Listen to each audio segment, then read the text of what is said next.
아멘. 식사 맛있게 하셨습니까? 아멘. 항상 이 3교시가 제일 어렵던데. 3교시.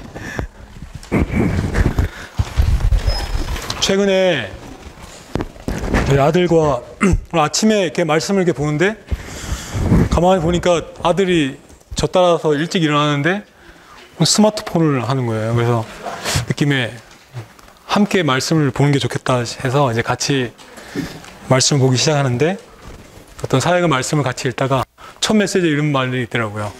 우리의 모든 성도들의 모임은 하늘에 속한 주소가 되어야 된다. 그래서 우리는 반드시 하늘에 속한 기름을 얻어야 합니다. 성경진리 세미나가 이게 자칫하면 지식만 얻고 갈 수가 있겠다는 생각이 들었습니다. 그냥 이게 준비를 해야 되니까 제가 일을 하면서 말씀 준비할 시간이 없어서 계속 이게 녹음된 라이브 스터디를 들었어요. 계속 한 몇십 번을 들은 것 같아요. 근데 나중에 듣다 보니까 완전히 이게 소기의 경영일기처럼 내가 뭐 이걸 지금 내용을 듣고 있는 건지 그냥 외우고 있는 건지 그래서 주님께 돌이켰습니다. 잠시 멈추고 주님 새 예루살렘의 실제가 제 안에 있기 원합니다. 제 생활 안에서 새 예루살렘을 살아내기 원합니다. 오늘날 청소년들 저녁에 찬송 간증 집회가 있었습니다. 그래서 찬송 집회 가야 되는데 일이 안 끝났어요. 그래서 하는데 어디 보니까 찬미 예수라고 돼 있는데 그걸 보고 갑자기 번떡 너는 꼭 찬송 집회에 가서 나를 찬송할 거냐? 찬미할 거냐? 지금 일하면서도 나를 찬미할 수 있지 않냐? 주 예수님, 우리의 모임이 하늘에 속한 주소가 되기 원합니다. 오늘 말씀에 따르면 사실 이 기름은 금기름입니다. 아멘. 우린 금기름으로 채워지기 원합니다. 하나님의 모든 말씀은 하나님의 호흡을 내쉬신 것입니다. 그러므로 우리는 우리의 머리로 받지 말고 이게 말씀이 우리 안에 생명이 되지 못하면 반드시 지식이 되는데 이 지식은 사람을 죽이는 것입니다. 그러므로 저도 이 말씀 추구하면서 정말 이런 말씀들이 저에게 실제가 되고 우리 자신이 작은 새 예루살렘이 되기를 원합니다. 역대로 계시록 21장은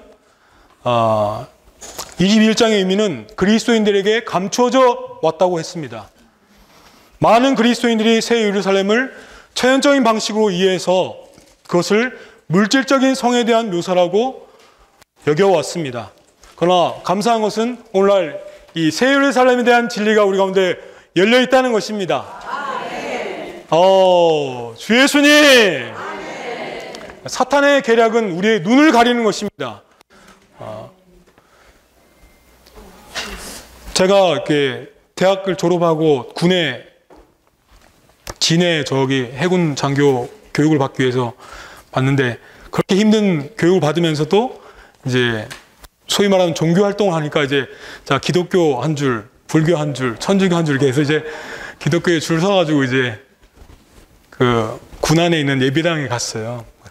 갔더니 거기에서 선배 장교라는 분이 한 분 나오셨는데 중령이셨는데 여러분들 새 예루살렘에 대해서 들어본 적이 있습니까? 이렇게 하는 거예요. 그래서 제가 귀가 번쩍 들렸어요. 이 새 예루살렘에 대해서 말하는 분이 계시네, 군에. 근데 그분이 너무나 진지하게 이 땅에 왜 금과 은과 보석이 귀하냐? 왜 비싸냐? 그날에 한 곳에 다 모인다. 그래서 물질적인 성으로, 완전히 물질적인 성으로 이해하고 가르치시는데 제가 너무나 답답했습니다. 훈련 받는 장교 신분이었지만 정말 옆에 앉은 그래도 그 훈련 받다가 쉬고 싶을 텐데 그래도 그리스도인이라고 와서 얼굴 시커멓게 타가지고 이빨만 하얀데 그렇구나. 고개를 끄덕끄덕 하는데 너무 가슴이 막 옷을 찢고 싶더라. 답답해서. 새 예루살렘은 1번 제목처럼 역대로 하나님께서 구성하신 모든 성도들로 이루어진 살아있는 구성체입니다. 그건 조직이 아니고 조직체가 아니고 소위 말하는 사람들이 천연적 생각하는 하늘의 저택이 아니고 살아있는 성도들입니다. 나는 옆에 앉아있는 동기들이 더 보석처럼 보이더라고요. 그 힘든데 훈련받는데 주님을 찬양하겠다고 앉아있잖아요. 하나님 보실 때 그들이 보배고 그들이 보석이지 않겠습니까? 새 예루살렘은 금과 진주와 보석으로 이루어졌는데 무엇이 금과 진주와 보석입니까? 그분의 살아있는 지체들. 아멘. 신명기에는 이런 말씀이 있죠. 7장 6절에 그대는 여호와 그대의 하나님께서 그분의 개인적인 보물인 백성이 되게 하시려고 그 지면의 모든 백성들 가운데서 선택하신 백성입니다. 하나님이 귀히 여기신 것은 물질적인 금과 은이 그곳에 한 곳에 모이는 무슨 의미가 있습니까? 하나님이 참으로 귀하게 여긴 것은 그분의 표현이요 그분의 살아있는 신부, 정말 살아있는 사람들이 그분의 보석들이고 보배인 것입니다. 계시록 21장 2절에는 거룩한 성 새 예루살렘에 대해서 말하면서 하늘에서 하나님에게서 내려오는데 남편을 위하여 단장한 신부로 준비되어 있으며 19장 7절에는 어린 양의 결혼날이 다가왔고 그분의 아내도 자신을 준비했기 때문입니다. 여기에 이 새 예루살렘 성을 말할 때 남편을 위하여 단장한 신부라고 말하고 있고 그분의 아내라고 말하고 있는데 어떻게 주님이 물질적인 성과 결혼하실 수가 있습니까? 말도 안 되는 겁니다. 어떻게 주님이 하늘의 저택 금으로 만들었다고 그것과 어떻게 결혼할 수 있겠습니까? 이것은 완전히 천연적인 이해인 것입니다. 우리는 계시록을 이해할 때 정말 지혜와 계시형이 필요합니다. 계시록에서는 많은 표적들을 사용하셔서 주님은 이 영적 실제들을 전달해 주는데 사용하셨습니다. 예를 들면 1장에 나타난 금등잔, 교회가 금등잔대로 할 때 물질적인 금촛대를 말하는 것이 아닙니다.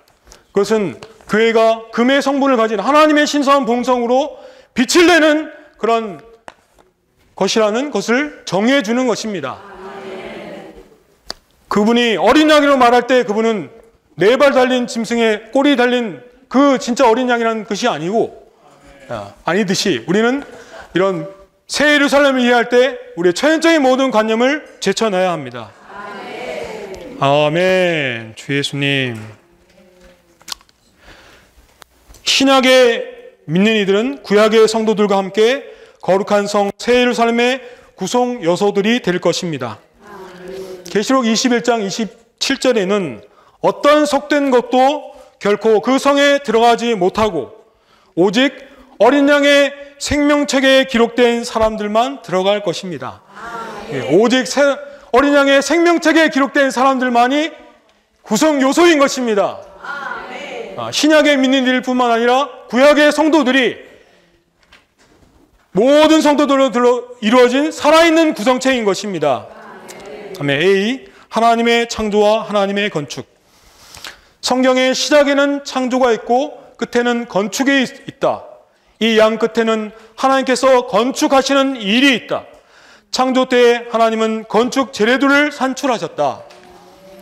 성경에는 2가지 주요한 주제가 있는데 그것은 바로 창조와 건축입니다.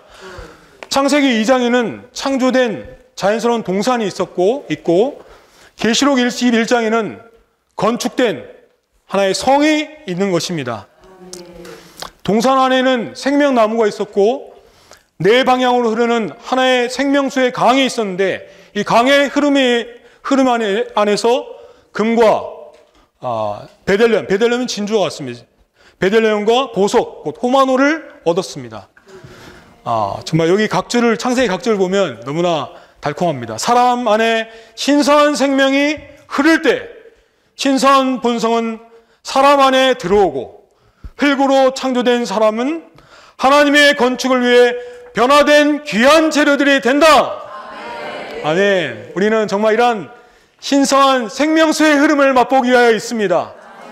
우리가 매일매일 이러한 신선한 생명의 흐름 안에 자신을 둘 때 우리는 천연적인 흙으로 만들어진 사람이지만 이 사람은 변화되어 보석이 되는 것입니다. 창세기 2장에서는 다만 재료들만이 발견되지만 이 계시록 21장에서는 이 재료들이 건축된 하나의 성으로서 계시되는 것입니다. 주 예수님, 새 예루살렘 성 안에는 이 세 가지 고귀한 재료들이 하나님의 영원한 목적, 곧 그분의 단체적인 표현을 성취하기 위해 건축된 것을 볼 수 있습니다. 아멘. 할렐루야. 아멘. 2번, 하나님의 백성이 살아있는 건축물이라는 사상은 요한계시록에서 처음 발견된 것이 아닙니다. 구약에서 우리는 하나님의 백성이 그분의 거처로 함께 건축되기 위한 재료로 여겨졌음을 봅니다.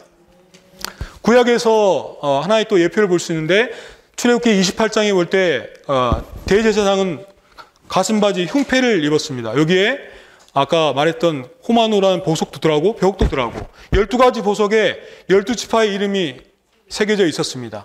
이것은 건축의 하나의 축소판을 말하는 것입니다.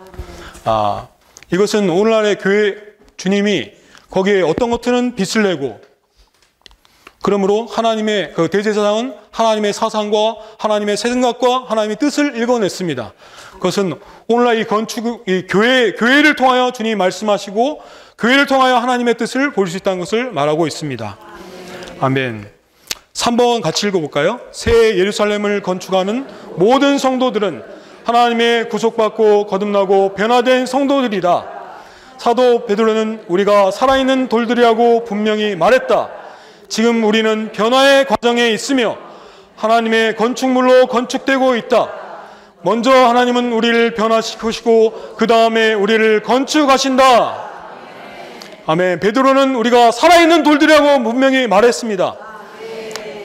베드로전서 2장 5절에서 그러면 여러분 자신도 살아있는 돌들로서 영적인 집으로 건축되어, 하나님은 영적인 집을 건축하시는데 무엇을 건축하십니까? 물질적인 보석이 아니라 살아있는 돌들인 사람들로서 건축하시는 것입니다. 베드로에게 그래서 넌 하나의 돌이라고 개발하고 부르셨죠. 아멘. 제 이름도 사실은 교회 안에 지었는데 원래 사람 이름에 돌석자를 잘 안 쓰거든요. 그래서 저 정진석인데 참진 진리의 돌이 되라고 이제 뭐 진석이라고 했는데, 중학교 때는 이게 한자로 이렇게 서 있으면 선생님들이 너 돌석이야? 그러니까 네, 돌석입니다. 진짜 참진짜야?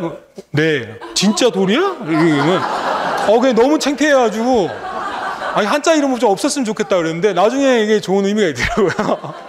진리의 돌이 돼야 돼. 아멘. 먼저 우리는 하나님은 우리를 변화시키시고 그 다음에 우리를 건축하신다. 어느 형제님과 이 사역의 말씀을 추구했는데, 우리의 가정생활, 우리의 직장생활은 하나의 채석장과 같다. 열왕기상 6장 7절에 보면 집이 건축될 때 채석장에서 떠내어져 미리 손질된 돌로 건축되었기 때문에 집안에서는 망치 소리나 도끼 소리가 나지 않았다고 말하고 있습니다. 우리는 건축할 때 지체들과 다투거나 우리의 육체가 나오거나 이럴 때 모든 건축은 허물어지는 것입니다. 주님은 주권적으로 우리를 채석장에 띄어져서 미리 정말 변화받을 수 있도록 주셨습니다. 우리 가정에서 남편분과 잘 맞지 않으십니까? 직장에서 정말 나를 힘들게 하는 사람들이 있습니까? 하나님이 예비하신 채석장입니다. 그래서 우리는 거기서 뭐 되냐? 나의 모난 것, 나의 삐뚤어진 것, 이런 것들을 주님이 하나하나 우리는 다듬고 압박받음으로 우리는 보석으로 변화되는 것입니다. 아멘. 주 예수님, 이런 우리는 파쇄를 받아들일 때 우리는 어떤 지체들과도 하나 될 수 있고, 옆에 특이한 지체, 나를 괴롭게 하는 지체도 사랑스럽고, 저도 어떤 지체는 정말 너무 이 지체는 하나 되기 힘들다라는 사람도 정말 주님을 많이 누리고 그 지체를 대할 때 너무 사랑스럽더라고요. 그게 정상적인 거고 그것이 하나님의 마음입니다. 우리가 파쇄된다면 우리는 어떤 지체들과도 하나를 이룰 수 있고 건축된 집이 될 수 있을 것입니다. 4번, 그러므로 새 예루살렘은 한 무더기의 재료들이 아니라 건축된 재료들의 구성체이다. 새 예루살렘 성 전체는 하나님의 구속받고 거듭나고 변화된 모든 성도들로 이루어진 하나님의 건축물, 곧 살아있는 구성체이다. 우리가 이런 짧은 메시지만 말하더라도 저도 그날 저녁에 제 동기 때 그 말했던 기억이 나요. 새 예루살렘 성은 물질적인 성이 아니다. 선배님이 뭐 무시하는 건 아니지만 그것이 아니다. 우리 민니들이 새 예루살렘이다. 라고 말할 때 잘 이해를 못 하더라고요, 그때는. 그러나 우리는 이런 복음을 전해야 합니다. 초연적인 관념을 붙들고 온 사람들에게 정말 하나님이 귀히 여기시는 보석들이 변화된 우리라는 것을 말해줘야 합니다. 먼저 새 예루살렘은 구성 요소를 보면 첫 번째 구성 요소들은 구약의 성도들입니다. 이것은 계시록 21장 12절로 입증됩니다. 12장 12절에 그 성에는 크고 높은 성벽이 있었고 12문이 있었습니다. 그 문들에는 12천사가 있었으며 이스라엘 자손 12지파의 이름이 새겨져 있었습니다. 여기 볼 때 12문에 12지파의 이름이 새겨져 있다고 했는데 그것은 구약의 성도들이 이 새 예루살렘에 포함되어 있다는 것을 말하는 것이죠. 1번을 보겠습니다. 문들은 왜 문들로 구약의 성도를 예표하셨을까? 문들은 먼저 성을 위한 번식의 수단으로 기능을 하며 그런 다음에 성으로 들어가는 입구로서의 기능을 한다. 복음이 먼저 유대인들에 의해 전파되고 번식되는 것을 기억하기 바란다. 예를 들어 베드로와 바울은 모두 유대인들이었다. 이 때문에 주님은 사마리아 여인에게 구원이 유대인에게서 나온다고 말씀하셨다. 아멘. 우리는 모두 이런 유대인들, 바울 형제님이나 베드로 형제님의 이런 복음을 듣고 이 새 예루살렘 안에 포함된 것입니다. 그러므로 이 구약의 성도들 12지파로 대표된 이 구약 성도들을 통하여 우리는 이런 성 안으로 들어갔습니다. 오늘 1년 1동 말씀 봉대에 그 말씀이 있더라고요. 요한복음 10장 9절에 주님도 내가 문이니 누구든지 나를 통하여 들어가면 구원을 얻을 것이고 들어가고 나올 것이며 또 풀밭을 발견할 것입니다. 도둑이 오는 것은 도둑질하고 죽이고 멸망시키는 것뿐이지만 내가 온 것은 양들이 생명을 얻고 더 풍성히 얻도록 하기 위한 것입니다. 여기 주님이 자신을 문이라고 예표한 것은 말 그대로 그분을 통하지 않고는 들어갈 수 없다는 것입니다. 구약의 성도들은 율법의 감호, 율법의 보호 아래에 있어야 되기 때문에 그분은 들어가기 위한 문이셨고 또 주님이 오시고 난 후부터는 이제는 그분이 풀밭으로 가는 문이시고 풀밭 자체이셨기 때문에 이 또 나가는 문이 되신 것입니다. 아멘. 주 예수. 그래서 이번에 보면 구약의 성도들, 곧 이스라엘 자손들은 전파와 확산을 위한 문들이었습니다. 이사야, 예레미야, 다니엘, 에스겔, 구약의 모든 신원자들은 전파자들이었습니다. 침례자 요한과 사도들 역시 모두 이스라엘 12지파의 후손들이었습니다. 개요가 너무 귀하기 때문에 개요를 계속 읽어 나가겠습니다. 3번, 문들은 또한 들어가고 나가는 소통을 위한 것입니다. 12는 하나님의 행정이 절대적으로 온전하고 영원토록 완전하다는 것을 가리키는 수입니다. 따라서 12문은 새 예루살렘의 소통이 하나님의 행정을 위해 절대적으로 온전하고 영원토록 완전하다는 것을 가리킵니다. 여기 성경에 특별히 숫자 12는 새 예루살렘의 숫자입니다. 새 예루살렘과 관련하여 12이라는 숫자가 14번이나 사용됩니다. 12보석으로 된 12기초세계는 12사도들의 이름이 있었고 12천사가 있었고 12진주로 된 12문에는 12지파의 이름이 있었다. 그 성의 치수는 12의 1000배인 12,000스타디온이었고 성벽의 높이는 12의 11을 곱한 144규빗이었습니다. 그러므로 그리고 12번 이 생명나무는 과실을 맺었는데 12달마다 열매를 맺었습니다. 이렇게 숫자 12가 왜 중요하면 새 예루살렘의 숫자인데 숫자 3은 3일 하나님을 상징하는 것입니다. 그리고 숫자 4는 피조물인 사람을 상징하기 때문에 이것은 3과 4가 곱해진 것이기 때문에 새 예루살렘은 3인 하나님과 새 부분으로 된 사람들과의 놀라운 연합인 것을 가리키는 것입니다. 아멘.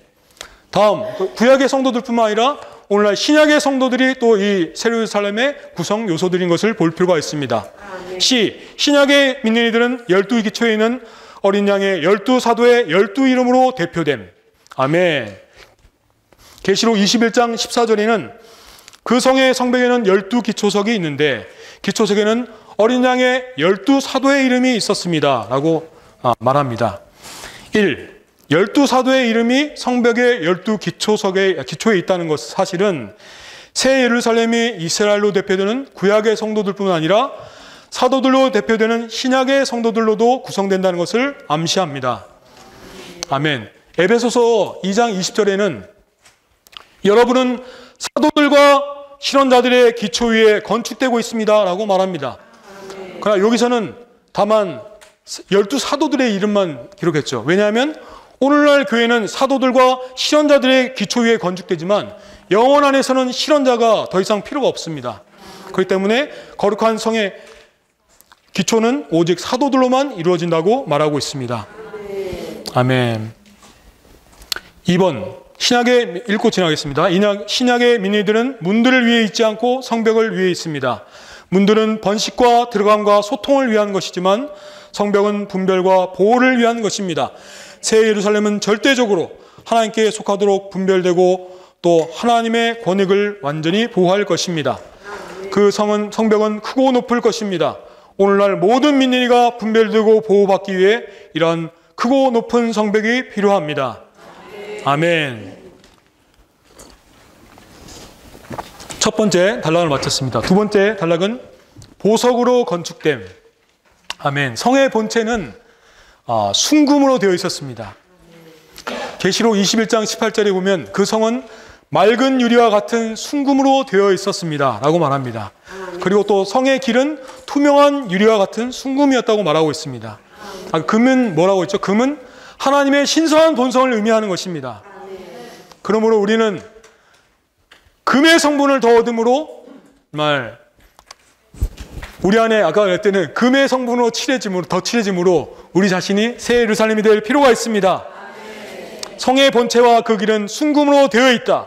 금이 하나님의 신성한 본성을 의미하기 때문에 그 성이 순금으로 되어 있다는 것은 새 예루살렘이 전적으로 하나님의 신성한 본성에서 나오는 것이라는 것입니다. 또 하나님의 신성한 본성이 그 성의 요소라는 것을 의미합니다. 아멘. 2번, 새 예루살렘은 순금의 산입니다. 아멘.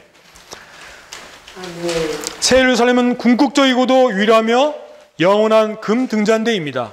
우리가 하나님의 신성한 본성으로 건축된 새 예루살렘에 관한 이상을 본다면 어떻게 합니까? 이상을 본다면 그 뒤에는 같이 읽겠습니다. 우리는 하나님의 본성에 속하지 않은 모든 것을 포기하고 그것에 부합되지 않은 어떤 것도 거절할 것이다. 아멘. 우리가 새 예루살렘에 대한 이상을 본다면 우리는 포기하고 거절해야 될 것들이 있습니다. 그것은 하나님의 신성한 본성과 어울리지 않는 것들은 우리는 과감하게 포기하고 거절해야 합니다. 그것이 좋아 보일지라도 우리는 손에서 놔야 합니다. 바울 형제님은 그리스도의 뛰어난 가치를 보았기 때문에 빌립보서 3장 8절에서 내가 그리스도 때문에 모든 것을 잃어버리고 그 모든 것을 심지어 배설물로 여긴다고 말씀하셨습니다. 그래서 내가 그리스도를 얻고 우리가 새 예루살렘의 이상을 보았다면 더 이상 이것저것 많은 것들을 이 땅에서 붙들려고 하지 말고 우리의 직업이 필요하고 생계 유지가 필요하지만 우리는 그것을 위해 있는 것이 아닙니다. 저도 직업을 여러 번 바꾸고 지금도 다른 직업하고 있는데 그것은 부업이고 우리는 그 채석장에서 다만 금의 성분으로 더 채워지기 위하여 하나님의 안배를 다만 받아들이는 것입니다. 아멘. 그렇다면 우리는 우리를 붙잡을 것이 없습니다. 자녀도 우리를 붙잡을 수 없고 우리의 교육이나 우리의 진급이나 우리의 직업도 우리를 붙잡을 수 없습니다. 우리는 바울행전처럼 배설물로 얘기합니다. 이것이 배설물이라는 걸 알았다면 우리가 끌어안고 있겠습니까? 과감하게 버리겠죠. 아멘. 우리는 포기하고 거절할 것입니다. 12기초를 위한 12보석. 성의 성벽과 그 기초들은 보석들로 건축되는데 이것은 하나님의 영원한 처소를 건축하기 위해 구속받고 거듭난 성도들을 보석들로 변화시키는 그 영의 일을 의미한다. 아멘. 그 영께서 하시는 일이 있는데 무엇입니까? 그것은 우리 거듭나고 선택된 이 한 사람 한 사람을 보석들로 만드는 것입니다.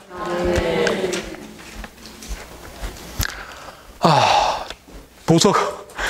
주님은 그분을 계시록 3장 3절에서는 내가 도둑까지 올 것이다. 그분은 자신을 도둑으로 예표하셨습니다. 도둑은 귀한 것을 훔치러 온다고 했어요. 주님이 소극적인 의미에서 얘기한 것이 아니라 귀한 것을 훔치러 오는. 우리는 옆에 지체들 볼 때 내가 귀한 지체들로 저 지체를 볼 때 정말 보배다.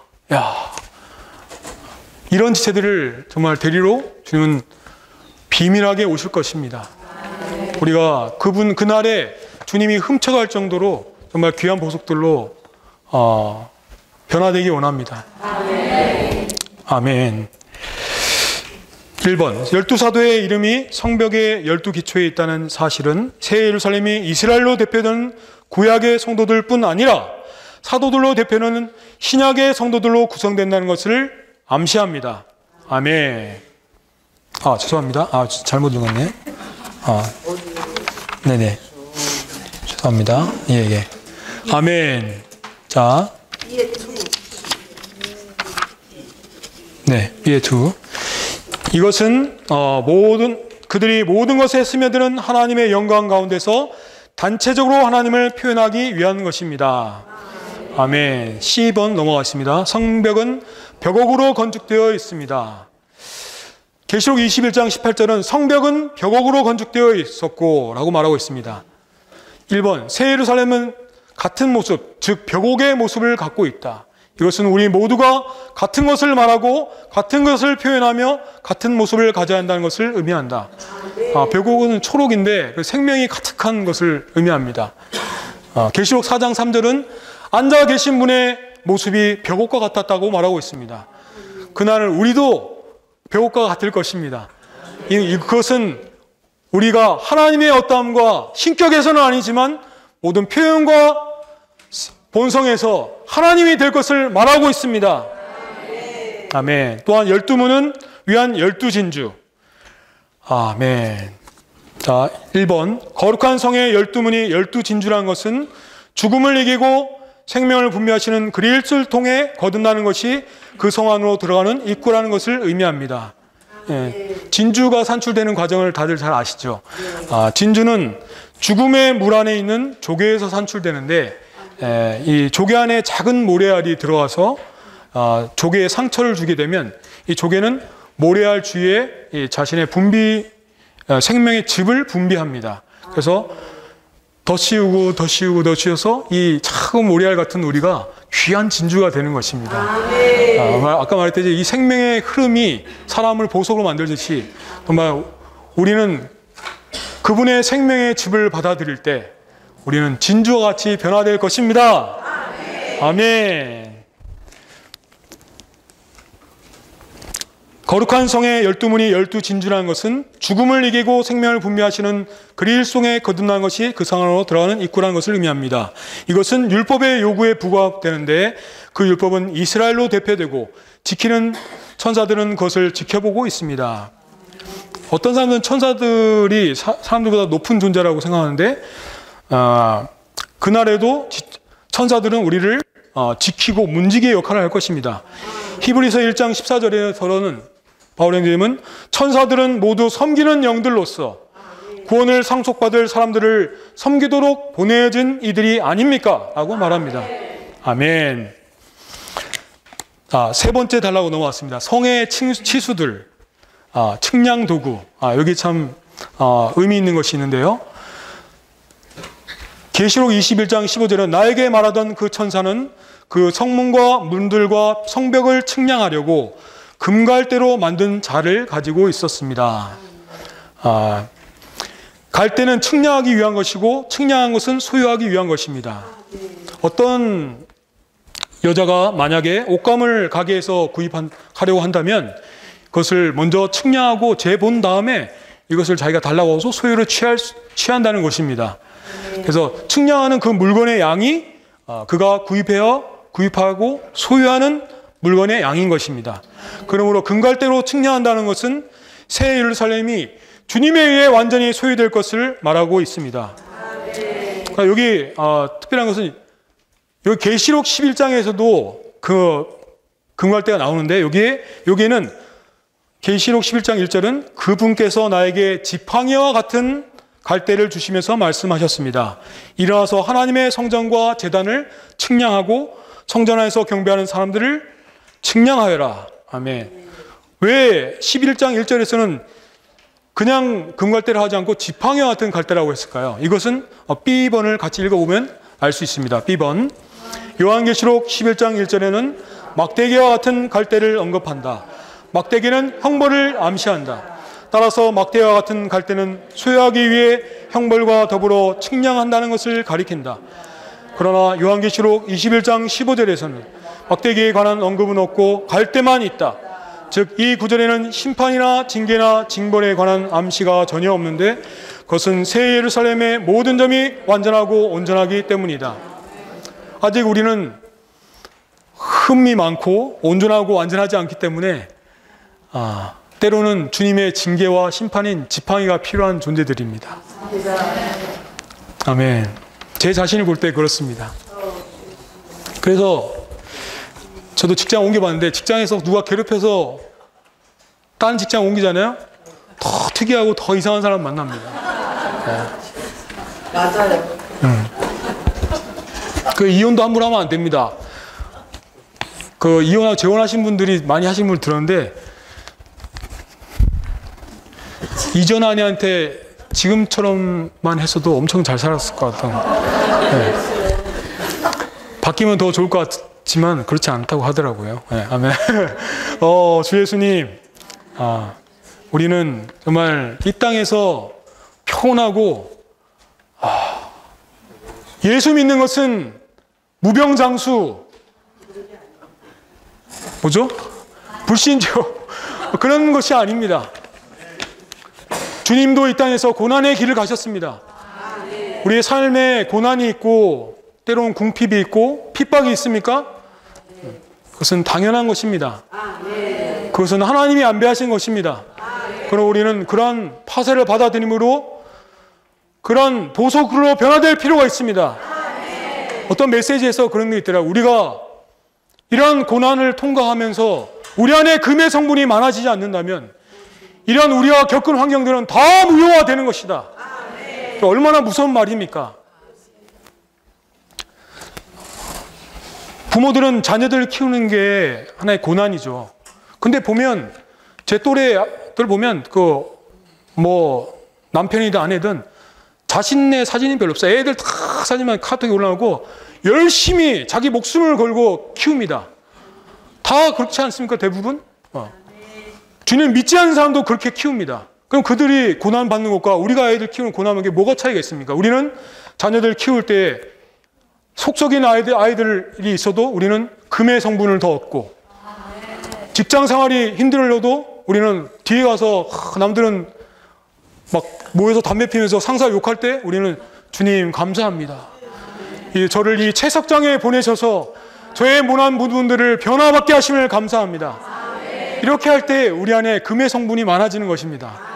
제가 직장 생활이 힘들어서 어떤 형제님께 그런 힘든 생활 얘기하니까 형제는 주님 감사합니다라는 말을 많이 하라고. 근데 처음에 와닿지가 않았어요.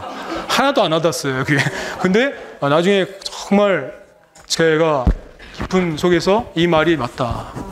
우리 어떤 환경 가운데서도 주님 감사합니다. 제 안에 금의 성분으로 더 칠하시고 저를 더 금갈대로 청량하십시오. 주님, 금갈대로 청량한다는 것은 금의 성분이 얼마나 많아졌는가.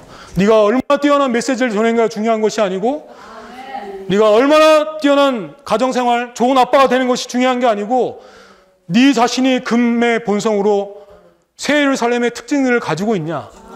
이것이 중요한 것입니다. 너무 아이러니하지 않습니까? 금의 성분을 말하는 새 예루살렘을 추구하고 있으면서 내 안에 금의 하도 더해지지 않는다면 그것도 기적입니다. 메시지를 한 30번 들었는데도 이게 경외했겠는데 완전히 지식이 되니까 이것도 어느 면에서는 탁 끊고 주님 말씀 한 구절 한 구절 모으면서 주님 이름으로 주님 12진주 주님 내가 진주가 되기 원합니다. 보잘것없는 모래와 같은 나를 선택하셔서 주님은 귀한 진주로서 변화시키고 계십니다. 주님 나는 정말 타버릴 수밖에 없는 남을 찌를 수밖에 없는 가시나무 같은 사람이지만 나 같은 사람들 선택하셔서 주님은 금으로 변화시키고 계십니다. 나를 변화시키실 뿐만 아니라 저 옆에 있는 사랑스러운 성도도 금의 성분으로 변화됨으로 우리가 그날의 새 예루살렘이 될 것입니다. 아멘. 금 갈대자, 금은 하나님의 신성한 본성을 의미하기 때문에 여기서 금은 성과 문들과 성벽이 하나님의 신성한 본성을 따라 측량된다는 것을 의미합니다. 하나님의 신성한 본성에 걸맞지 않은 것은 어떤 것도 새 예루살렘에 속하지 못합니다. 아멘. 다 읽지 않고 좀 넘어가겠습니다. B번. 오늘날에도 같이 읽죠. 오늘날에도 하나님은 그분의 신성한 금갈대자로 교회들을 측량하십니다. 하나님께서 교회들을 측량하실 때 그분은 우리의 지성이나 활동이나 능력 등에는 관심이 없으십니다. 그분은 그분의 본성이 얼마나 우리 안으로 조성되었는지를 관심하십니다. 우리가 서로에게 사랑을 표현하려고 할 때 우리는 그 사랑이 어떤 종류의 사랑인지를 판단해 보아야 합니다. 그것이 인간적인 사랑인지 아니면 신성한 사랑인지를 판단해 보아야 합니다. 이 원칙은 우리의 인성 각 방면에 적용됩니다. 우리는 사랑과 겸손이 좋은 것이지만 이것도 우리의 금의 성분으로 인한 그분으로부터 말미암은 것이어야 합니다. 이게 좀 다른 일화인데 옛날에 제가 교회 건물에서 집사실에서 봉사한 적이 있었는데 어떤 할머니 한 분이 오셨어요. 오셔서 먹을 걸 좀 달라고. 그래서 너무 얼마나 배가 고프시면 그럴까 그래서 마침 자매 집회하고 남은 김밥하고 막 컵라면이 있어서 싸서 드렸더니 이거 말고 돈을 달라고 그러더라고요. 그래서 제 안에 별로 기쁨이 싹 사라졌어요. 그래서 죄송하지만 돈은 드릴 수 없습니다. 이거 먹는 건 얼마 드릴 수 있으니까 가져가시니까 이게 필요 없으니까 돈을 달라고 계속 앉아서 안 가시는 거예요. 눈썹 무신 찌근하게 하고 확 인상 쓰면서. 그래서 근데 별로 느낌이 좋아요. 그래서 죄송한데 다른 곳에 가보시는 게 나을 것 같습니다. 여기는 돈을 줄 만한 분이 없습니다. 다 와서 봉사하시는 분들이 뿐입니다. 그랬더니 이제 너 예수 가짜로 믿지? 그러면서 막 악담을 막 하고 가시더라고요. 어떤 자매이 막 쫓아가서 막 이렇게 뭐 돈을 주셔야 어떻게 저분 성격이 원래 그러니까 이해하시라고 그러는데 성격이 원래 그런 게 아니고 우리 안에 우리는 어떤 선한 일을 하든 어떤 행동할 때 우리는 보좌로부터 물어봐야 합니다. 주님 정말 당신의 본성을 따라 우리는 말하는 것을 배워야 하고 처신하는 것을 배워야 합니다. 아멘. 시간이 없기 때문에 벌써 우리가 여기 뒤에 보면 성벽의 치수에 대해서 나오는데 새 예루살렘은 길이와 너비와 높이가 모두 같습니다. 이것은 지성소가 이런 너비와 높이와 길이가 똑같았기 때문에 이 새 예루살렘은 지성소의 확대인 것을 볼 수 있습니다. 여기 12,000 스타디온이라고 말하는데 12,000 스타디온이 얼마인지 모르시죠? 뒤에 가서 알게 됩니다. 이 장막 안에 또 지성소가 있었는데 장막 안의 지성소는 10규빗이었습니다. 1규빗은 다 아시다시피 팔꿈치에서 이 성인의 이 손가락까지 1규빗이라고 하는데 45.6cm 정도 된다고 말하죠. 그러니까 장막 안의 지성소는 한 5m 길이와 너비와 높이가 5m 되는 정육면체였습니다. 그리고 또 열왕기상에서도 성전 안의 지성소를 말할 때 그는 20규빗이라고 말하죠. 2배로 증가됐습니다. 그러나 새 예루살렘은 극도로 확대된 지성소이기 때문에 12,000 스타디온, 1스타디온은 185m니까 뭐 물질적인 성을 계산하시면 안 되지만 어쨌든 한 2,200m 되는 거예요. 2,200km 정도 되는. 그러면 그것은 극도로 확대된 지성소입니다. 그것은 D번을 같이 읽겠습니다. 우리의 체험에서 지성소는 끊임없이 확대되어야 한다. 아멘. 아멘. 우리의 체험에서 이런 지성소가 끊임없이 확대되기 원합니다. 지성소의 원칙은 무엇입니까? 사람이 하나님의 임재 안에서 직접 살고 행할 수 있다는 것입니다. 주님이 십자가에 돌아가실 때 휘장이, 대제사장만이 들어갈 수 있던 지성소의 휘장이 위에서부터 아래로 찢어졌습니다. 이것은 히브리서 10장 19절에 말한 것처럼 예수님의 피로 말미암아 담대하게 지성소에 들어가게 되었습니다. 주님의 피로 말미암아 구속받은 모든 참된 믿는 이들은 정말 주님과 개인적으로 고통할 수 있고 지성소에서 그분의 임재를 누릴 수 있다는 것입니다. B번 같이 읽죠. 구속받은 모든 이들이 하나님의 임재 안으로 들어갈 수 있으며 거기서 살고 머물며 하나님과의 하나님의 교통을 누릴 수 있다. 장차 올 새 예루살렘은 바로 그러한 곳이 될 것이다. 저도 이 어떤 환경이 있든지 하나님의 임재를 잃어버리지 않게 하여 훈련하고 있습니다. 그런 것을 배우고 있습니다. 고난이 있더라도 우리는 그 가운데서 기쁨을 유지하는 것을 배울 필요가 있습니다. 가끔 우리가 임재를 놓칠 때 굉장히 공허함을 많이 느꼈는데 정말 세상에 내 편이 없고 알아주는 사람이 없다고 느꼈는데 정말 우리를 알아주고 우리와 함께하고 우리의 눈물을 닦아주는 분이 계십니다. 주님 앞에 나갈 때 주님은 내가 안다. 내가 그때 네가 그 고난받는 그 가운데 내가 있었다라고 우리의 눈물을 닦아주실 것입니다. 계시록 3장에서 그래서 그분은 우리의 눈물을 닦아준다고 21장 4절에 하나님께서 그들의 눈에서 나오는 모든 눈물을 닦아주실 것이라고 말하고 있습니다.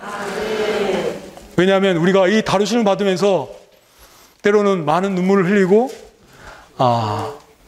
파쇄를 당할 것이기 때문입니다. 임재란 말이 처음 어디서 쓰였는가를 봤더니 창세기 3장 8절에 나오더라고요. 아담과 하와가 하나님 먹지 말라고 한 선악과를 먹고 나서 여호와 하나님의 임재를 피하여 숨었다고 말하고 있습니다. 여기 하나님의 낯이라고 표현했는데 그것은 임재라고 하는 하나님의 얼굴, 특별히 하나님의 웃는 얼굴을 가리킨다고 합니다.